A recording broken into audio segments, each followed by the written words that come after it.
Comparison is the thief of Joy. നമ്മുടെ ലൈഫിൽ സന്തോഷത്തെ കട്ടുകൊണ്ടുപോകുന്ന ഒരു കള്ളനാണ് കമ്പാരിസൺ. നമ്മൾ സോഷ്യൽ മീഡിയ തുറക്കുന്നു, അപ്പോൾ നമ്മൾ ഒരുപാട് പേരുടെ ഹൈലൈറ്റഡ് ലൈഫ് കാണുന്നു.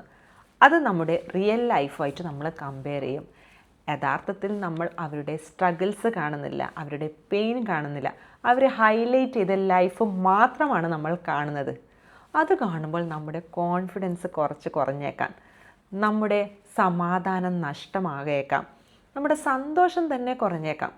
അപ്പോൾ മെയിൻലി നമ്മളിലേക്ക് ഫോക്കസ് ചെയ്യാണ്ട് മറ്റൊരാളുടെ ലൈഫിലേക്ക് ഫോക്കസ് ചെയ്യുമ്പോഴാണ് നമ്മുടെ സന്തോഷത്തിൻ്റെ അളവ് കുറയുന്നത്. നമ്മൾക്ക് ഒരിക്കലെങ്കിലും ഇങ്ങനെ തോന്നിയിട്ടുണ്ടോ, എല്ലാവരും മുന്നോട്ട് പോകുന്നു, ഞാൻ മാത്രം പിന്നിലാണ്. ഇൻസ്റ്റാഗ്രാം തുറക്കുമ്പോൾ അവർക്കൊക്കെ ഭയങ്കര സന്തോഷം, വിജയം, യാത്രകൾ. പക്ഷെ നമ്മുടെ മനസ്സപ്പോൾ നമ്മോട് പറയുന്നു, എനിക്ക് മാത്രം ഒന്നുമില്ല. Comparison is the thief of Joy. നമ്മൾ മറ്റുള്ളവരുമായി നമ്മുടെ ലൈഫ് താരതമ്യം ചെയ്യുമ്പോൾ നമ്മുടെ റിയൽ ലൈഫ് അവരുടെ ഹൈലൈറ്റഡ് ലൈഫിനോടാണ് കമ്പയർ ചെയ്യുന്നത്. അവരുടെ സ്ട്രഗിൾസോ പെയിനോ നമ്മൾ കാണുന്നില്ല. അപ്പോൾ നമ്മുടെ മനസ്സ് നമ്മോട് പറഞ്ഞുകൊണ്ടേയിരിക്കും, അവർ നമ്മേക്കാൾ ഒരു പടി മേലെയാണ്. കമ്പാരിസൺ നമ്മളെ ബെറ്റർ ആക്കുന്നില്ല, കമ്പാരിസൺ ആക്ച്വലി നമ്മളെ ബിറ്റർ ആണ് ആക്കുന്നത്. എത്ര വലിയ സക്സസ് നേടിയാലും നിനക്ക് മുന്നിൽ ആരെങ്കിലും ഉണ്ടാകും. അതുകൊണ്ട് നീ ഒരിക്കലും സാറ്റിസ്ഫൈഡ് ആകില്ല. ഒരു പൂവ് മറ്റൊരു പൂവിനെ കമ്പയർ ചെയ്യില്ല.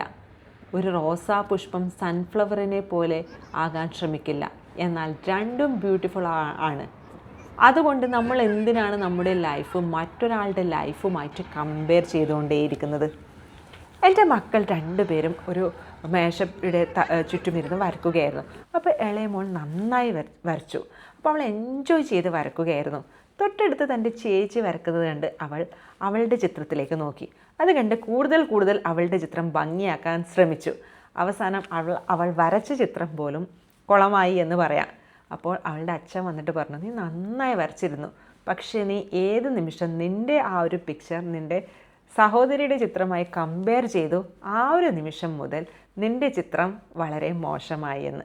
അപ്പോൾ നമ്മളെന്താ പൊതുവേ ചെയ്യാറ്? നമ്മുടെ ലൈഫ് എപ്പോഴും മറ്റൊരാളുടെ ലൈഫുമായിട്ട് കമ്പയർ ചെയ്യും. ഉദാഹരണത്തിൽ സിനു സോഷ്യൽ മീഡിയ തുറക്കുന്നു. സോഷ്യൽ മീഡിയ തുറക്കുമ്പോൾ പ്രിയ തായ്ലൻഡിൽ പോയ കുറേ പിക്ചേഴ്സ് കാണുന്നു. അപ്പോൾ സിനുവിൻ്റെ മനസ്സിങ്ങനെ ആലോചിക്കുന്നു, അയ്യോ അവൾ തായ്ലൻഡിൽ പോയി, ഞാൻ എവിടെ പോയി എന്ന്. 2 മാസം മുമ്പ് സിനു സ്വിറ്റ്സർലാൻഡ് പോയ കാര്യം സിനു അപ്പോൾ മറക്കുന്നു. ആ കാര്യം മറന്നിട്ട് സിനു തായ്ലൻഡിൽ പോയ കാര്യം ഇങ്ങനെ ആലോചിച്ചുകൊണ്ടിരിക്കുന്നു. അപ്പോൾ യഥാർത്ഥത്തിൽ നമ്മളൊക്കെ എന്താണ് ചെയ്യുന്നത്? നമ്മളുടെ ലൈഫിൽ നമ്മുടെ ഫോക്കസൊക്കെ നമ്മുടെ ലൈഫിലേക്കല്ല, മറ്റുള്ളവരുടെ ലൈഫിലേക്കാണ് നമ്മൾ ഫോക്കസ് ചെയ്തുകൊണ്ടേയിരിക്കുന്നത്.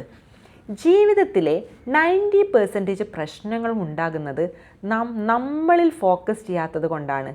കണ്ണാടിയിൽ കാണുന്ന എന്നെ ഞാൻ ഫോക്കസ് ചെയ്യുകയാണെങ്കിൽ എനിക്ക് പിന്നെ മറ്റുള്ളവരോട് അസൂയപ്പെടാൻ ഒട്ടും സമയം കാണില്ല. നമ്മൾ എന്തുകൊണ്ടാണ് മറ്റുള്ളവരിലേക്ക് ഫോക്കസ് ചെയ്യപ്പെടുന്നത്? Why do we focus on others? Biologically, our brain is wired for comparison. Focus on your self എന്ന് വെച്ചാൽ നമ്മുടെ ചിന്തകളെക്കുറിച്ച് നമുക്ക് നല്ല ബോധമുണ്ടായിരിക്കണം. നമ്മുടെ പ്രവൃത്തികളെ മെച്ചപ്പെടുത്തൽ, മറ്റുള്ളവരെ നിയന്ത്രിക്കാൻ ശ്രമിക്കാതെ നമ്മുടെ വളർച്ചയ്ക്ക് വേണ്ടിയ പ്രവർത്തനങ്ങളിൽ മാത്രം ഏർപ്പെടുക. നമ്മുടെ ലൈഫിൻ്റെ 100% റെസ്പോൺസിബിലിറ്റി നമ്മൾ ഏറ്റെടുക്കുക.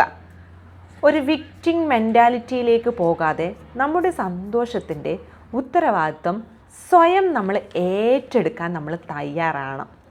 എങ്ങനെയാണ് നമുക്ക് നമ്മുടെ ലൈഫിലേക്ക് തന്നെ കംപ്ലീറ്റ്ലി ഫോക്കസ് ചെയ്യാൻ പറ്റുന്നത്? നമ്മൾ സോഷ്യൽ മീഡിയ യൂസേജ് അല്പം കുറയ്ക്കുക. അതിൽ കാണുന്നതെല്ലാം റിയൽ അല്ല എന്ന് നമ്മൾ മനസ്സിലാക്കുക. എപ്പോഴും ഹൈലൈറ്റ് ചെയ്ത ലൈഫ് മാത്രമേ നമ്മൾ സോഷ്യൽ മീഡിയയിൽ കാണാൻ പറ്റൂ. പിന്നെ സെക്കൻഡ് വൺ, ചെറിയ വിജയങ്ങൾ പോലും നമ്മൾ സെലിബ്രേറ്റ് ചെയ്യാൻ പഠിക്കുക. ചെറിയ സക്സസ് ആയാലും പോലും നമ്മൾ ആഘോഷിക്കാൻ പഠിക്കുക. നിരന്തരം ഗ്രാറ്റിറ്റ്യൂഡ് പ്രാക്ടീസ് ചെയ്യുക. ഉള്ള സൗഭാഗ്യങ്ങൾക്കൊക്കെ നന്ദി പറഞ്ഞുകൊണ്ടിരിക്കുക. അപ്പോൾ നമ്മുടെ സന്തോഷം താനേ വർദ്ധിക്കും. പിന്നെ 1% റൂൾ യൂസ് ചെയ്യുക. അതെന്താണെന്ന് വെച്ചാൽ ഒറ്റ രാത്രി കൊണ്ട് നമുക്ക് വലിയ സക്സസ് ഒന്നും നേടാൻ പറ്റില്ല. പക്ഷേ ഒരു ദിവസം കൊണ്ട് നമുക്ക് ഒരു പാരഗ്രാഫ് വായിക്കാം, അല്ലെങ്കിൽ ഒരു ലൈനിങ്ങും വായിക്കാം, അല്ലെങ്കിൽ പുതിയ ഒരു സ്കില്ലെങ്കും പഠിക്കാൻ നമുക്ക് പറ്റും. എപ്പോഴും നമ്മളെ ലൈഫിൽ നമ്മുടെ ജേണിയിൽ തന്നെ ഫോക്കസ് ചെയ്യുക. എപ്പോഴും മനസ്സിലാക്കുക, 2 പുഷ്പങ്ങൾ, ഒരു റോസാപ്പൂ ഒരു സൺഫ്ലവർ ആണെങ്കിൽ രണ്ടും ബ്യൂട്ടിഫുൾ ആണ്. പക്ഷെ അതിന് രണ്ടിനെയും പരസ്പരം കമ്പയർ ചെയ്യേണ്ട ആവശ്യം ഒട്ടുമില്ല. പിന്നെ ലാസ്റ്റ്, നമ്മൾ ഹെൽത്തി ബൗണ്ടറീസ് സെറ്റ് ചെയ്യാൻ പഠിക്കുക. നമ്മൾ നോ പറയേണ്ടടുത്ത് നമ്മൾ പൊളൈറ്റ്ലി നോ പറയാൻ നമ്മൾ പഠിക്കണം. മറ്റുള്ളവർക്ക് വിഷമം തോന്നാത്തക്ക രീതിയിൽ നമ്മൾ നോ പറയാൻ ഉറപ്പായി നമ്മൾ പഠിക്കണം. ഇത്രയും കാര്യങ്ങൾ നമ്മൾ പഠിച്ചാൽ തന്നെ നമ്മുടെ ലൈഫ് ഭയങ്കര ഹാപ്പി ആയിരിക്കും. അപ്പോൾ നിങ്ങൾ ഇന്ന് മുതൽ നിങ്ങളുടെ ലൈഫ് മറ്റൊരാളുമായി കമ്പയർ ചെയ്യാണ്ട് നമ്മുടെ ലൈഫിൽ തന്നെ ഫോക്കസ് ചെയ്യാൻ റെഡിയാണെങ്കിൽ നിങ്ങൾ ജസ്റ്റ് ഒന്ന് കമൻറ്റ് ചെയ്യുക, I choose my own journey. Thank you.